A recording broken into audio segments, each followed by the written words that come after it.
Finally आपल्या नवीन घरी TV install झालेला आहे. आपल्या टीव्हीची ना सगळी सेटिंग वगैरे करून घेतो. तर काही फायनली आपण आपल्या टीव्ही वरती ना आपला ब्लॉग लावलेला आहे. टीव्हीवर आहे ना पिक्चर वगैरे बघत बसा वाटतंय.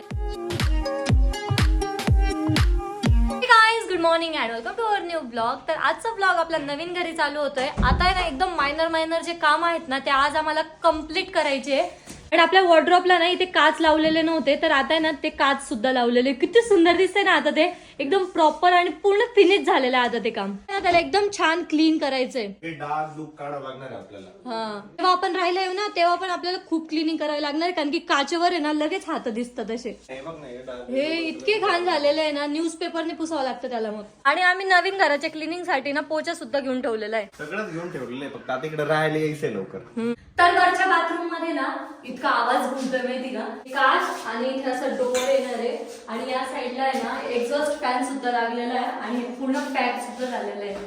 आता कम्प्लीट होणार आहे घर फायनली. इथे ना फक्त आता काचेचे डोअर्स लावायचे बाकी आहे. सोप वगैरे ठेवायला सुद्धा आम्ही इथे करून घेतलेलं आहे. हात रुमाल वगैरे लटकवायसाठी पण लावलेलं आहे आणि या साईडला पण टॉवेल कपडे लटकवायसाठी लावलेलं आहे. हे ना आम्ही फक्त वरच्या बाथरूम मध्ये लावलेलं आहे, कारण की या बाथरूम मध्ये खूप सारा स्पेस आहे म्हणून. आज आपल्या घरी ना इतकं काम चालू आहे, इतका आवाज येतोय, इकडून आवाज येतोय, तिकडून आवाज येतोय, कटिंगचा आवाज आहे, काच कटिंगचा आवाज आहे, हे लोखंड कटिंगचा आवाज आहे, परत ते वेल्डिंग चालू आहे. बापरे बाप, नुसता गोंधळ चालू आहे. ब्लॉगरच्या बायको पण आलेले आहे. अरे बापरे, हा ब्लॉगरीन आलेली, ब्लॉगरची बायको ब्लॉगरीन. आता बाथरूम मधला काच बसवायचं काम चालू झालेलं आहे. स्लायडिंग डोअर अँड काच. वाव, मग फायनल होईल आपल्या बाथरूमचं काम सर्व. आज झालं की आज पहिला अंघोळ करणार.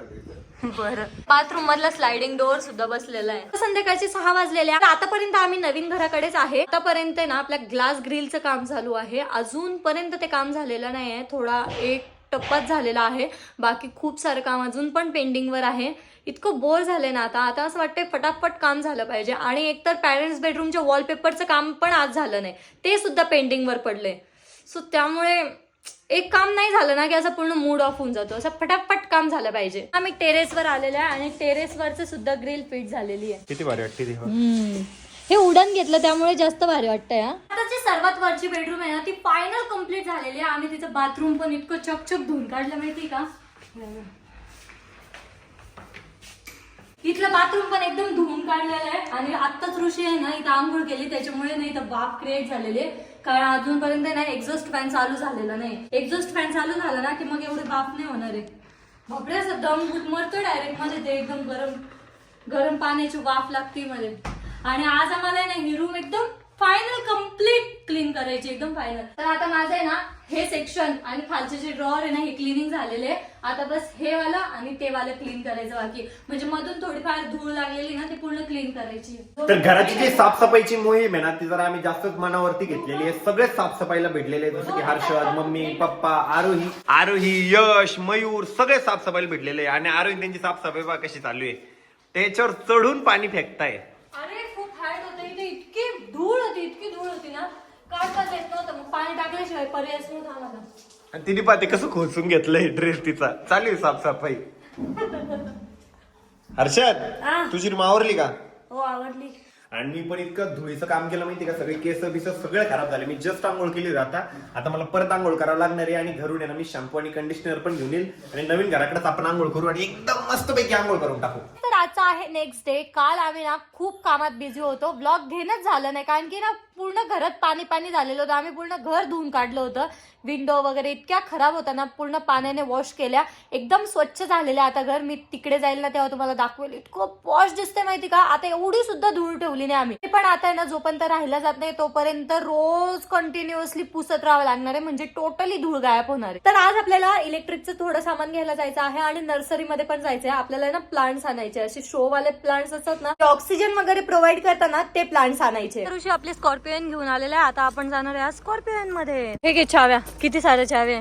आई डायरेक्ट येणार आहे नवीन घराकडे. आपण नवीन घराकडे जाऊयात, त्यांना पिकअप करूयात, मग बाहेर जाऊयात. आता आले आम्ही आपल्या नवीन घरी. आणि आवाज घुमतोय ना रे, पहिले नव्हतं घुमत जेव्हा आपण क्लिनिंग केली, आता जास्त घुमायला लागलाय. इको का होतोय अजून इथं सामान नाही, काही नाही, प्रोडक्ट नाही. एकदा इथं सेट झालं ना की हा इको जो साऊंड आहे हा होणार नाही. अजून इथं मोकळं आहे ना पूर्ण, एकदम मस्त पूर्ण घर भरवायचंय आपल्याला. इतका भारी भारी सामान आणायचं. मी हर्षदची बेडरूम आहे, इथे ना आम्हाला पूर्ण डेकोरेटिव्ह सामान ठेवायचंय, बुक्स वगैरे ठेवायचंय. मी ना नवीन घरात आल्याचा आणि नवीन वर्षाचा एक प्लॅन घेणार आहे की मी ना मंथ मध्ये 2 तरी पुस्तक रीड करत जाणार आहे. बघू नाही, खरंच करत जाणार. फक्त तुम्हाला माझा टाइम दे, नाही तर तुझं चालू राहतं, अरे हे दे, अरे ते दे, अरे अमक दे, अरे पाणी लाव. आता पाणी लावायचं ताणच नाही यार तुझ्यासाठी. नाहीतर माहिती का, मला सकाळ सकाळी एक मोठं टेन्शन राहायचं याच्यासाठी पाणी लावायचं, गरम पाणी. ती बकेट भरायची, ती बेडरूम मध्ये न्यायची, हिटर लावायचं, मग ते तापल्यावर परत त्याला नेऊन द्यायचं. इतका ताण होता ना. आता फायनली तो ताण गेलेला आहे. पण आता तू काय करत जाणार आहे? मला गिझरचं बटन लाव, गिझरचं बटन लाव, गिझरचं बटन लाव. ते मी लावू शकतो, टॉयलेटला गेलं बटन दाबून देत जाईल मी. थँक्स गॉड, तू काहीतरी करू शकतोस. इतकं भारी वाटतंय ना. आणि हे पूर्ण घर आम्ही एकदम स्वच्छ केलेलं, इतकं मस्त वाटतंय ना. आता एकदम लक्झरी फिलिंग येते, एकदम भारीवाली. पहिले ना पूर्ण धूळ होती इथे ना, असं मन नव्हतं लागत, असं बसायला वगैरे जागा नव्हती ना. पण आता इथे पूर्ण एकदम क्लीन केलं आम्ही. आम्ही सर्वांनी खूप मेहनत घेतली आणि पूर्ण क्लीन केलेलं आहे. अजून पण आपलं आहे ना खालचे जे स्टीलची ग्रिल आहे ना, त्याचं काम चालू आहे. काल आपण एवढं घर आवरलं होतं, परत घाण झाली. पायऱ्या इतक्या मन लावून पुसलेल्या होत्या ना आम्ही, परत घाण झाली. आता परत साफ करावं लागणार आपल्याला हे सर्व. आता आलो आम्ही नर्सरीमध्ये. आपल्या नवीन घरासाठी थोडेफार झाडं घ्यायचे, असे एकदम डेकोरेटिव्ह पण दिसले पाहिजे आणि असे शोचे, म्हणजे त्यांना जास्त मेंटेन नाही करावं लागलं पाहिजे असे. मेंटेनन्स नाही राहत, आंघोळ करायची गरज नाही, काही नाही. चल, झाडाचं हरिण बनवलंय. ते सारे झाड आहे ना, ते छोटे छोटे झाडापासून मोठ्या मोठ्या झाडापर्यंत आहे. एकदम सुंदर सुंदर आहे. असे डेकोरेटिव्ह पण आहे, लिंबाचं आहे, कडीपत्ता आहे, सर्व आहे. केळीचे पानं डेकोरेशनचे फक्त. त्याला केळी नाही आहेत का? नाही, ते फक्त डेकोरेशनचं आहे. इकडे पण बघ, हे बघ, हे समोरचे किती सुंदर आहे, मोठे मोठे पानावाले. हे आवडलं मला. हे इकडे पण बघ ना, केळीचे पानं किती सुंदर दिसत आहे. पिशीला नाही, ते एक झाड आवडलंय, दाखव. छान दिसायला. मोठं होईल का ते अजून, का तेवढंच राहील? मोठं होईल अजून. आता ना आम्ही घरासाठी बघा ना भरपूर सारे प्लांट वगैरे घेतलेले, परत बोनसाय पण घेतलेले. ते किती क्यूट आहे बघ ना. प्लीज एक गुलाबाचं झाड आता. एक नाही, पेअर नाही का? हा, दोन. चल. आणि नर्सरी मध्ये आल्यावर इतकं भारी वाटतं ना, पूर्ण असं ग्रीनरी. इतके मस्त मस्त झाड आहे ना, एकदम भारी वाटतं. असं वाटतं आपल्या घरी पण एवढे झाडं पाहिजे. आपण जेव्हा आहे ना, नाही करतायत. आपण जेव्हा आहे ना गावाकडे असं घर बांधू ना, तेव्हा लय झाडं लावू, तेव्हा लिमिट नाही राहणार. असे आंब्याचे लावू, कैरीचे लावू, तरी आंबा कैरी एकच असतं, लिंबाचं झाड लावू. हा, एकदम सगळ्या फळांचे लावू, सगळ्या फुलांचे लावू, एकदम मस्त. अरे काय ते? संत्री. एवढे छोटे संत्री. छोटी संत्री ती, लिटरली संत्री ती. मला वाटलं लिंबाचं झाड आहे ते. हे बघ, ट्राय कर. संत्री सारखंच. संत्रीचे सेम. आंबट आहे ते, डेंजर. लिंबासारखंच लागतंय ते. छोटं केलेलं आहे त्याला, माहितीये का? मी नवीन घरासाठी मस्तपैकी झाडं घेतलेले, प्लांट घेतलेले, इतके भारी भारी डेकोरेटिव्ह झाडं घेतलेले आहे ना, की ते घरी लावल्यानंतर एकदम सुंदर दिसणार आहे. हे असे झाड घेतलेले आणि छोटे छोटे झाड आहे ना, पेअर्स मध्ये घेतलेले पूर्ण.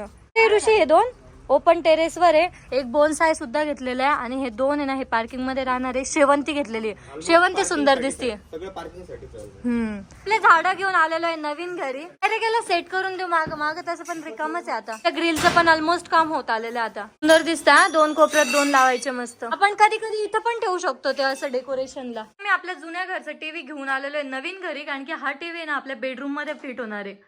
नवीन नवरदेव, भावी नवरदेव, सगळेच भावी नवरदेव आपल्याकडे लय तयार आहे. अजून टीव्ही ना आम्हाला एकदा लावून बघायचा आहे, किती समोर येतो, काय येतो. फायनली आपल्या नवीन टीव्हीची आज अनबॉक्सिंग होते. किती दिवस झाले घेतलाय आणि आता अनबॉक्सिंग चालू आहे. मला बघायचं होतं किती स्लिम आहे यार तो. आपल्या मोबाईल पेक्षा पण बारीक आहे, एकदम बारीक. मस्त पिक्चर बघायला लय भारी वाटणार. आपले ब्लॉग बघायचं, मला तर ब्लॉग बघायचे आपल्या यामध्ये. आता ना इथं टीव्ही लावायची म्हणून आरोग्याची चालू आहे साफसफाई, आणि ती टीव्ही इतकी स्लिम आहे की सिरियसली ब्लॉग वगैरे बघायला ना तर खूप जास्त मजा येणार आहे. आता आज जेवी आपण तर त्याचा ब्लॉग पाहणार आहे आपल्या याच्यावरती, ब्लॉग आणि मूवी. हा, सगळी टीम एकत्र येत जाऊ आणि याच्यावरती ब्लॉग बघत जाऊ. फायनली आपल्या नवीन घरी टीव्ही इन्स्टॉल झालेला आहे. पण त्याच्यावर मस्तपैकी आपल्या युट्यूबला पहिले ब्लॉग लावून देऊ. टीव्ही इन्स्टॉल झालेला आहे आणि आता आम्ही ना साऊंड बार इन्स्टॉल करतोय तिथे. आहे ना आपल्या टीव्हीची ना सगळी सेटिंग वगैरे करून घेतोय जेणेकरून आपल्याला नंतर आहे ना सगळं ऍक्सेस करता येईल. किती भारी वाटते रे बघायला, एक नंबर क्लिअर आहे. तर काही फायनली आपण आपल्या टीव्ही वरती ना आपला ब्लॉग लावलेला आहे नवीन टीव्ही वरती. किती मोठा टीव्ही आहे, भारी वाटत. टीव्ही लावलाय ना तर घरीच जावं वाटत नाही. मस्त टीव्हीवर आहे ना पिक्चर वगैरे बघत बसा वाटतंय. इतकं भारी वाजतोय आणि त्यातल्या त्यात आहे ना आपल्याकडे साऊंड बार सुद्धा आहे ना, त्याचा आवाज तर एक नंबर येतोय. तुमचा नाही वाटत यार, इथंच थांबा वाटतंय मस्त. तर आम्ही ना माशांना होऊ घालण्यासाठी ना ते मुरमुरे आणले होते ना, तर आपण इथं टाकू. इथं माशा दिसत आहे, त्या माशा बघा ना ते मुरमुरे किती आवडीने खाताय. मला कॉपीराईट नको टाकू. हा कॉपीराईट टाकून दिली, माझे ब्लॉग प्ले केले तू. आपण जैसलमेरला गेलो होतो ना मागच्या वर्षी, तिकडचे ब्लॉग लावलेले. आता आपल्या जुन्या घरी येऊन सर्वात आधी पेटपूजा केली. खूप जास्त भूक लागलेली होती. जेवण झालेलं आहे, सर्व भांडे वगैरे सर्व आवरून झालेलं आहे आणि आता मला करायचे आहे स्किन केअर. तर या रूम मध्ये ना असं फेस वॉश वगैरे करायचं असेल ना तर डायरेक्ट बाहेर बाथरूम मध्येच जावं लागतं. असं ऑप्शन नाहीये, बेसिंग वगैरे इथे नाहीये. पण आपल्या ज्या नवीन घरी आहे ना, जेव्हा मला स्किन केअर करायची आहे, नाईटला मला फेस वॉश करायचं आहे, क्लिन्झिंग वगैरे करते मी, तर डायरेक्ट रूम मध्येच बाथरूम आहे, लगेच जायचं, फेस वॉश वगैरे करायचा, मस्त नाईट स्किन केअर करायची. एकदम भारी यार, असं ड्रीमी सर्व. तर आता मी ना थोडीफार नाईट स्किन केअर करते. बऱ्याच मला कमेंट होत्या तुझे नाईट स्किन केअर दाखव. माझ्या नाईट स्किन केअर मध्ये जास्त काही प्रोडक्ट्स ऍड नाहीये. मी एक टोनर यूज करते. हे सध्याला मी एक राईस वॉटरचं टोनर यूज करते. नसलं माझ्याकडे तर मी साधं गुलाबजल सुद्धा यूज करत राहते टोनर म्हणून. आणि त्यानंतर मी एक कोणतीही नाईट क्रीम यूज करते. ही पण कोजिक ऍसिड वाली, म्हणजे राईसचीच बनलेली आहे. तर ही लावते आणि लिपसाठी कोणताही लिप बाम किंवा मग व्हॅसलिन लावते. बस माझी नाईट स्किन केअर एवढीच आहे. तर चला आपण भेटूयात आता नेक्स्ट ब्लॉग मध्ये. ब्लॉग आवडला असेल तर लाईक कमेंट शेअर नक्की करा आणि आपल्या चॅनलला सबस्क्राईब करायला विसरू नका. भेटूयात नेक्स्ट ब्लॉग मध्ये. तोपर्यंत bye. I'm falling fast, sitting here praying that this night's gonna last. You got it all on tap, I'm loving your vibe, always have your back.